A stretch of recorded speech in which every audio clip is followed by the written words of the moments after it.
portato dalla provincia al capoluogo, cioè a Verona, davanti alla sede dell'AGSM, la municipalizzata di Verona, 1 miliardo circa di fatturato, che tenta in qualche modo da già più di un anno di impiantare sul territorio di Castagnaro una piccola comunità di 4.000 abitanti inserita nell'ambito di altri comuni, ha vocazione prevalentemente agricola, con eccellenze agricole, di inserire un grosso impianto di combustione di pollina dove porteranno pollina da tutta la bassa, dal veronese e dal padovano. Questi impianti sono stati cacciati dappertutto, non li vogliono da nessuna parte. Perché? Perché provocano diossine, nanoparticelle, furani, cioè sostanze mortali per gli esseri umani, e come unico beneficio portano che si prendono il 20% dalle nostre bollette e ci avvelenano tutti i territori. Loro si bruciano la pollina perché siamo arrivati al paradosso che conviene di più bruciare la cacca di gallina, la merda di gallina, che produrre le uova. Allora, noi sappiamo qual è il colosso che sta dietro a questa cosa. Sono colossi assurdi che non hanno una logica di inserimento di questi impianti avicoli sul territorio, non contingentano la quantità del pollame in rapporto alla quantità di terra. Questo deve essere fatto, come è stato fatto per le mucche, questa è la logica.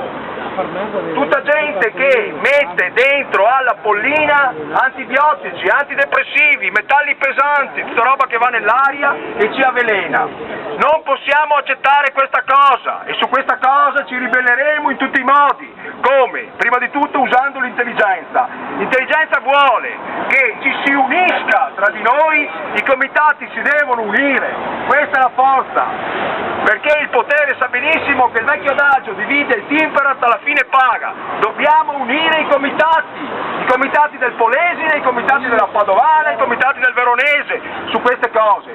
Non siamo una discarica, siamo una delle zone, delle terre più avvelenate del mondo, perché la pianura padana è una delle zone più inquinate della terra. Qui non dovrebbero neanche permettersi di impiantare nessuna cosa, eppure continuano con questa cosa. Allora, cosa faremo? Da un lato uniremo i comitati, dall'altro utilizzeremo le strutture legali, cioè gli avvocati, i commercialisti, i tecnici per fermare, per bloccare questa cosa. L'altra sera, in una grossa riunione che è stata fatta a Castagnaro, è venuto l'avvocato destro del Foro di Padova e la dottoressa Marina Lecis, perito del Tribunale di Padova, sezione penale e ambientale. Ci hanno detto che impugnando la cosa potremo tirare avanti 4 anni. Nel frattempo gli spacchiamo le palle tutti i giorni a questa gente. Voglio vedere se alla fine non cederanno. Va bene? Questa è l'azione nostra.